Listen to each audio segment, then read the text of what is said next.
Welcome to the post-game press conference. We are here with our main coach, Chot Reyes, and then player of the game, Calvin Atana. Coach Chot, with TNT embracing this new identity, the team is looking more connected on both ends. How crucial is that kind of play as you position yourselves in what's shaping up to be a tight race in the standings? Well, you said it very well. We know this is going to be a very tough conference, very tough, tight race.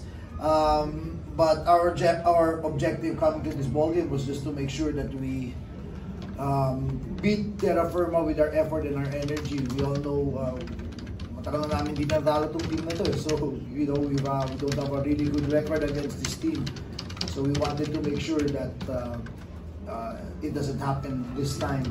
So I think that's what happened. Our starters got us off to a really good start with their defensive effort, and that permeated all throughout the ball game. Thank you, Coach Chot. Calvin, recently mas kontrolado at pasok na sa flow yung laro mo in the past 2 games. Hindi lang sa points, but also with your timing and decision making. You mentioned one adjustment was you focusing more on rebounding.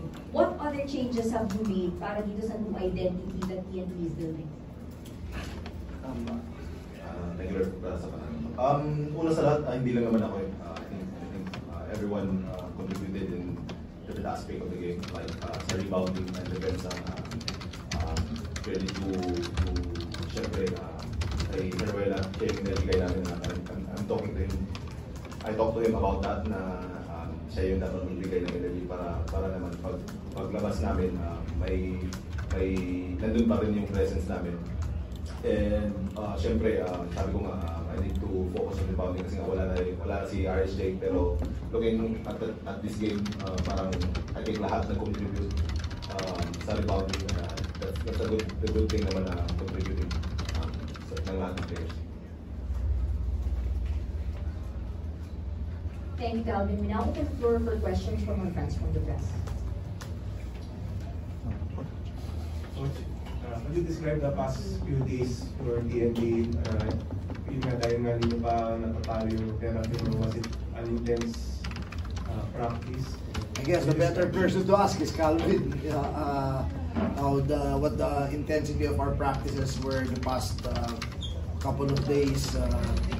But you know, we just wanted to make sure na hindi masayang yung huling panalo namin. I thought we had a big win against San Miguel, and you know, we made sure we wanted to follow it up with another good effort.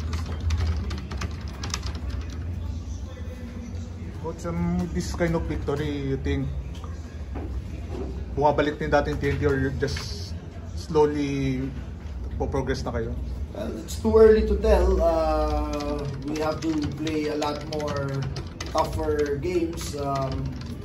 And the good thing about this victory was we were able to rest a lot of our players because we have a very big game on Sunday against a very tough team.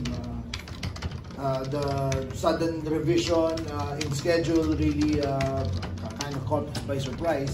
So now we wanted to use this as a jump-off point for Sunday, really preparatory to Sunday. Not that we were overlooking Terra Firma, but yun ang maganda sa linaro ng players today was it allowed us to rest our main players in preparation for Sunday.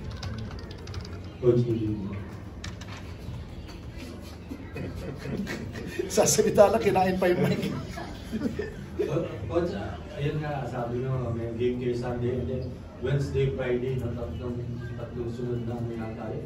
Hindi, pahinga yata kami after Sunday. I think we have a long break after Sunday. That's why all of our focus now is for the coming games.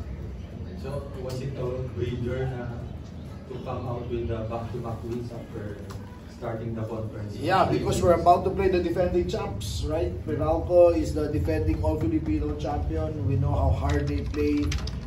We know how strong they are in the rebounding department. So our rebounding is really going to be tested.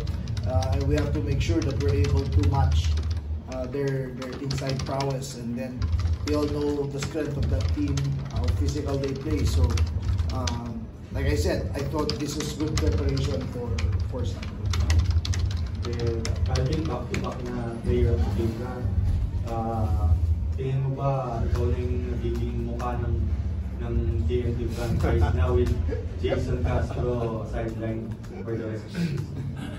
Ever since hindi ko inisip yun. Back-to-back player of the game has nothing to do with me. Magiging face ng Tokentex because we have Jason Castro, we have R.R. Pugoy, we have Kelly Williams and nasa roster pa. So, ang importante lang sa akin is maglaro kami every game with intensity and determination na manalo palagi. Pinaka-importante talaga sa akin is manalo naman kasi we're trying to build our own brand of Tokentex right now. Not having Kuya Jason and Golding in our roster right now. Sa'yo mo na lang ibabati yung kay Coach Chop na kamusta yung naging practice? After our win against San Miguel, Coach told us na we have daybreak and hard practice, 3 days practice to prepare Terra Firma. Kasi yun nga, dalawang conference na Coach, no? Dalawang conference na kami hindi na nanalo sa Terra Firma. So we need to train hard para sa larong to and I'm happy na nagawa namin ngayon. That's it for closing press conference. Thank you, everyone. Congratulations, Coach Chong and Calvin. Thank you.